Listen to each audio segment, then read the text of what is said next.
Hello, Gore Clubbers. October has arrived. It's time for haunted trails, haunted discoveries, hoodies, harvest fests, pumpkin spice everything, and of course, horror movies. So that means Deathmetal Dave, Ace, and me, and even our producer, Kreepy Katie, will pull out one horror movie a night to talk about the month of October. Hey everybody, welcome back to the 31 Nights of Halloween. Ace has got another movie pick for us. What do you got, baby? I got CREEPSHOW. That sounds like a disease. I got the CREEPSHOW. I got the CREEPSHOW. This is an obvious classic Halloween movie. This is the very nice version that I got from Scream Factory, which is one that I splurged on and got. It's got the book in there.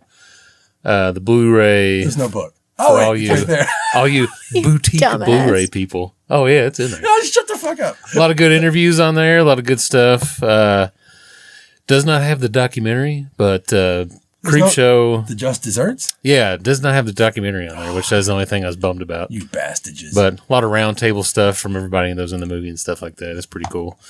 But that's usually my go-to movie. Like if somebody ever just puts me on the spot and says, "What's your favorite horror movie?" Most 9 times out of 10, I say CREEPSHOW.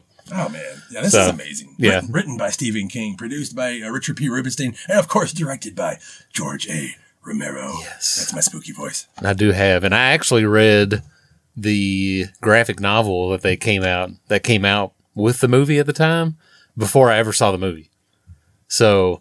Yeah, the first time I ever had anything to do with CREEPSHOW was a guy when I was in the 3rd grade let me borrow his brother's copy of the CREEPSHOW comic book.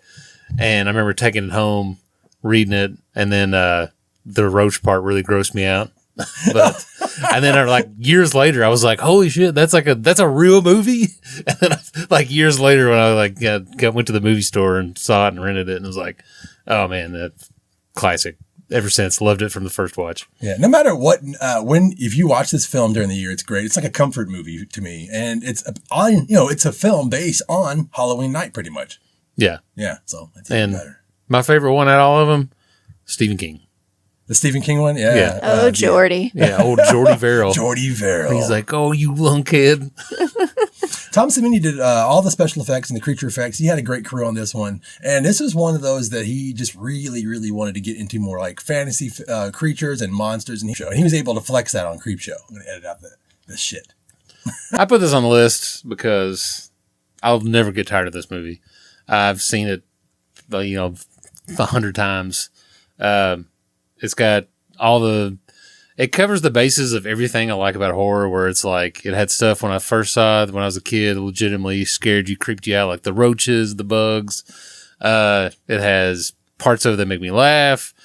It has special effects that, are practical. Everything in it. Yeah. It covers all the bases of everything I'm looking for in a horror movie.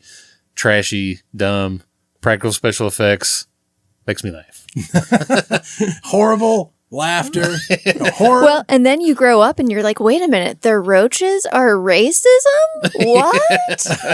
Yeah. That episode is fucking great. That's why I like anthology films anyways. And having a Halloween anthology film that's not just Tales from the Crypt or The Vault of Horror, they're based on horror comics. This is based on a horror comic, but it's also Halloween movie.